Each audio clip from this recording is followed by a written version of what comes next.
So what if the ultimate cure for, the exhausting modern need to control literally every aspect of your life isn't a better morning routine, but just total unyielding surrender? Oh, wow. That is a completely radical thought for most people today. Right. It really is. Welcome to today's deep dive, everyone. Our mission today is to explore a really fascinating translated 2017 essay. It's by a writer named Sui Feng, and it's titled, As Humans, We Need to Have a Little Religious Sentiment. Yeah, and his argument is just so contrarian to how we live now. We're going to see how adopting this posture of absolute submission to something greater might actually be the ultimate antidote to modern anxiety. Okay, let's unpack this, because right off the bat, we really have to clarify what the author means here. I mean, when you and I hear the phrase religious sentiment, our minds usually jump straight to, well, strict organized religion. Exactly. You think of sitting in pews, dogma, strict institutional hierarchies, that sort of thing. Yeah, exactly. But reading through the source material, he's actually talking about a psychological framework. It reads way more like a fundamental capacity to just trust something bigger than yourself, rather than following a specific set of rules. And that distinction is just so vital for you, the listener, to grasp as we delve into this text. I mean, we live in an era defined by intense information overload, right? Mm. Our default posture is deep skepticism, Oh, absolutely. Trust nobody. right? And there's this endless desire to control our own narratives. Mm. But Xu Feng offers a completely different paradigm here. He defines this religious sentiment not as a collection of rituals, but as a specific mental and spiritual capacity. Like an internal tool. Exactly. He describes it as the ability to unconditionally, devoutly, and without any lingering doubt, trust and surrender to a certain power, personality, or even a theoretical framework. So it's essentially about relinquishing the incredibly heavy burden of being the architect of your own universe. Which honestly sounds exhausting when you put it like that, being the architect of everything. Hmm. And he paints a really stark, recognizable picture of what life looks like without that sentiment. Oh, he really does. It's very vivid. Yeah, he argues that without this capacity for surrender, people just live constantly on edge. They're worried, suspicious, impetuous. And he uses this brilliant, visceral phrase. He says people end up living like they're sitting on pins and needles. Yes, sitting on pins and needles. I love that phrase because it's so accurate. It is. Yeah. And he says they resort to bluffing, or they become arrogant, or they carry around this really bitter, heavy feeling that their unique talents are going unrecognized by a world they view as fundamentally unfair. The psychological accuracy of that observation is just striking to me, because if you operate under the belief that you are the sole driver of your destiny and things aren't going perfectly according to your plan, which they never do, you're forced into a toxic binary. What do you mean by toxic binary? Well, you either have to blame yourself entirely, which breeds depression and anxiety, or you have to blame the world, which breeds resentment and that feeling of being unrecognized that you just mentioned. You're constantly fighting the reality of your situation. That makes a lot of sense. But with the religious sentiment Shufeng describes, people become steadfast. They're able to live tranquilly and become somewhat detached from the inevitable roughness of life. The friction disappears because, well, they're no longer fighting the current of the river. Yeah, I was trying to wrap my head around the mechanics of this while prepping, and the analogy I kept coming back to is driving. Oh, driving. Okay, let's hear it. So living without this sentiment, trying to be the ultimate CEO of your universe, it's like white-knuckling the steering wheel in dense, chaotic, terrifying traffic. Ugh, the worst feeling. Right. You're constantly hovering over the brakes, checking every mirror, terrified of a catastrophic crash because everything relies on your reflexes. Yeah, it's all on you. Exactly. But having this religious sentiment, it's like moving to the back seat and becoming a passenger with a flawless expert driver at the wheel. You can finally just look out the window. I love that analogy. It perfectly captures the relief he's talking about. Thanks.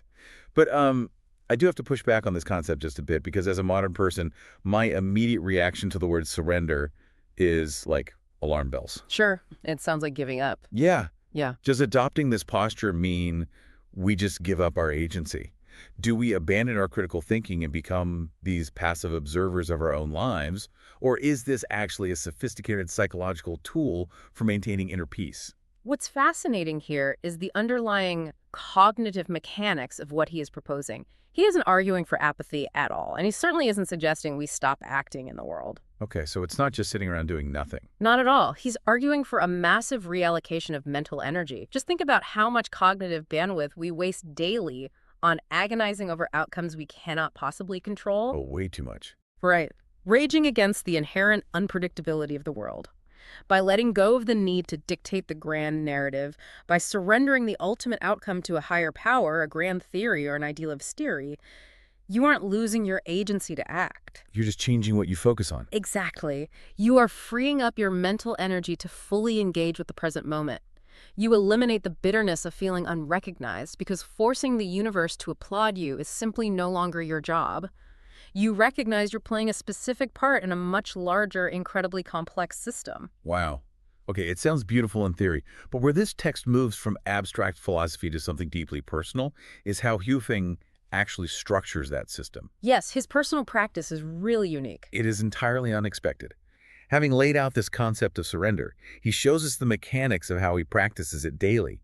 And he does this through an incredibly vivid, almost playful spiritual pantheon that he interacts with in his mind. He provides a very transparent glimpse into his mental sanctuary.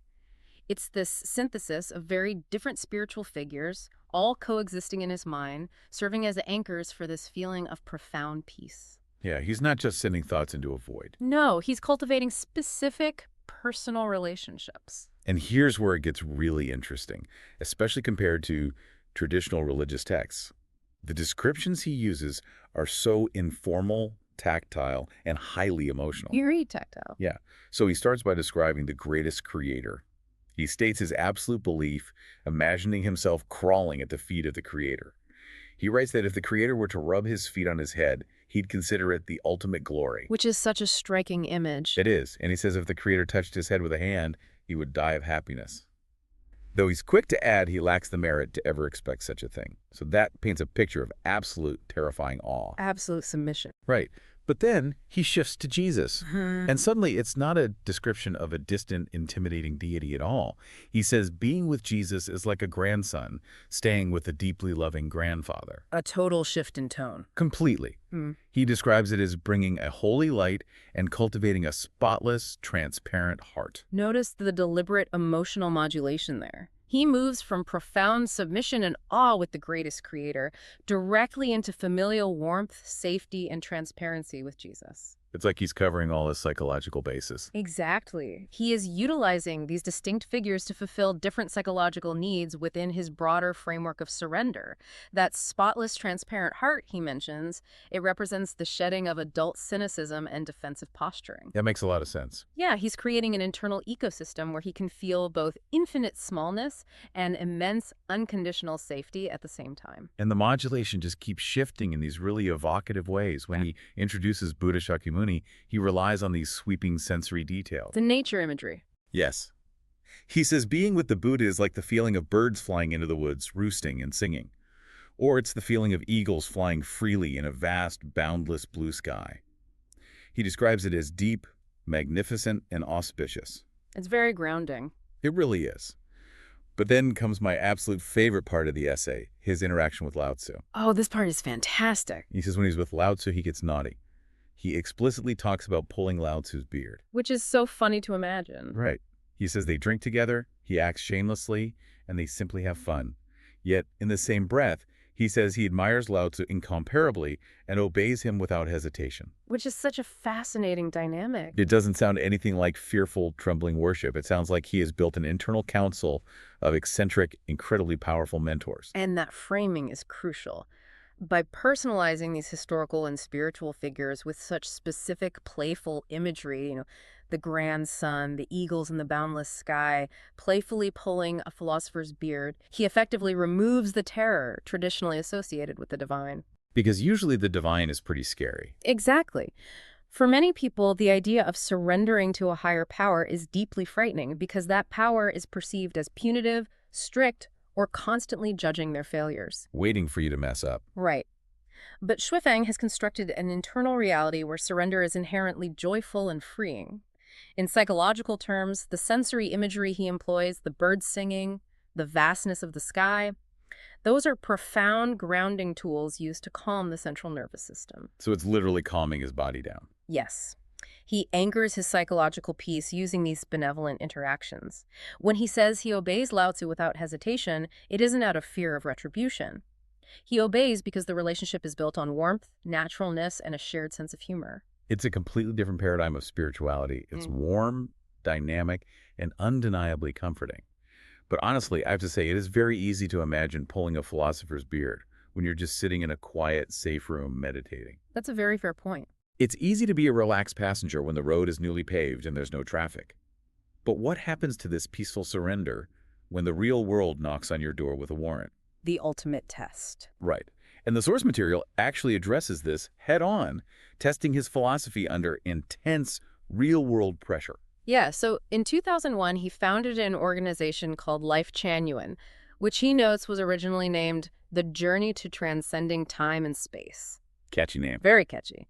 But this step took his philosophy out of his internal sanctuary and into the public sphere, which immediately put a huge target on his back.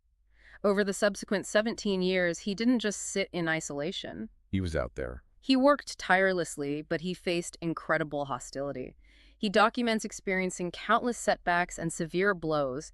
Insults, public abuse, and being framed were everyday occurrences for him. Just constant pressure. Constant. He even had well-meaning friends warning him that the government was going to throw him in jail. The text mentions he even faced the theoretical yet terrifying threat of being decapitated. Decapitated. I mean, when you look at that timeline of facts, for someone clinging to control, those threats are the ultimate leverage. Absolutely. The state or his enemies are essentially saying, submit to our rules or lose your freedom and your life.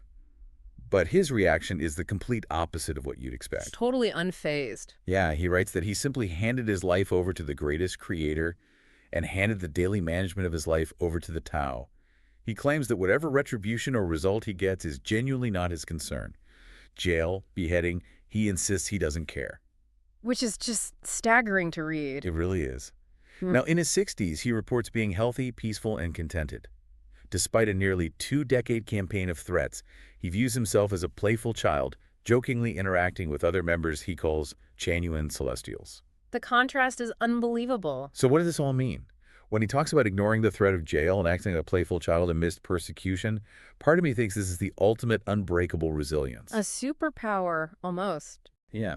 But the cynical part of me wonders, is this just a psychological dissociation to survive extreme trauma? Hmm. Like, where is the line between a healthy, profound surrender and a complete self-protective detachment from reality? If we connect this to the bigger picture of how psychological leverage works, we can actually see the exact mechanism of his resilience. Think about the nature of an external threat, whether it's from a government, a boss, or an enemy. Okay, so someone trying to force your hand. Right. A threat of jail or violence only possesses psychological leverage over you if you are desperately attached to a specific outcome, namely, preserving your freedom or your status on your own terms. Ah, I see where you're going with this. By actively handing over the outcome of his life to a higher power, to the Tao, Shuifeng fundamentally short-circuits that leverage. Because the people threatening him no longer control what he values. Exactly. If he isn't the one demanding to drive the car, threatening to take away the steering wheel means literally nothing to him. Exactly that dynamic. If he truly believes the Tao is managing the results of his existence, then going to jail or staying free are no longer categorized as success or failure by his own ego. They're just things that happen. Yes. They cease to be tragedies and simply become different geographical locations on the path the Tao has routed for him. This is not a detachment from reality at all. It's a radical recontextualization of reality. She's just viewing the same facts through a different lens. Exactly. And notice that he still takes action. He mentions working hard every day and never slacking off.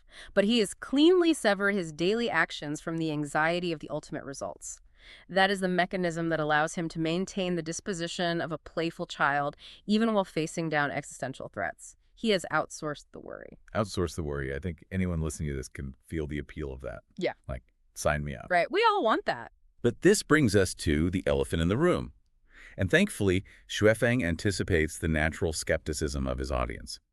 Because my modern secular brain is screaming right now. What if the entity, the theory, or the person you were so devoutly surrendering to is entirely fundamentally wrong? It is the crucial vulnerability in his framework, because surrender requires an immense reservoir of trust. And history shows us, time and time again, that human trust can be catastrophically misplaced. Oh, massively misplaced. And what's wild is that his standard for who or what he will surrender to is surprisingly broad. He states he's willing to surrender to anyone who possesses a higher EQ, IQ, and STQ than he does. And SKU, he notes, stands for spiritual quotient. Right, spiritual quotient.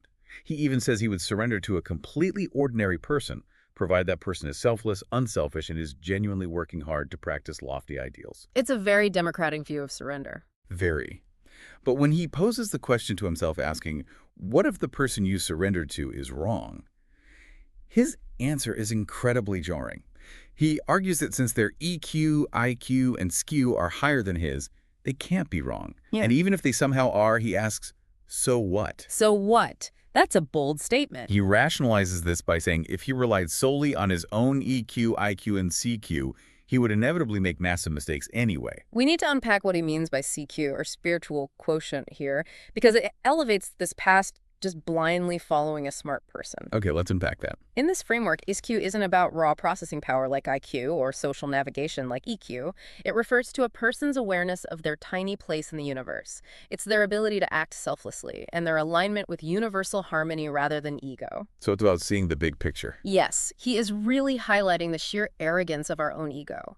We resist surrendering because we operate under the delusion that our personal judgment is flawless. We all think we know best. Exactly. When both practically and historically, individual human judgment is highly flawed. But, I mean, isn't there a massive, terrifying risk in that logic?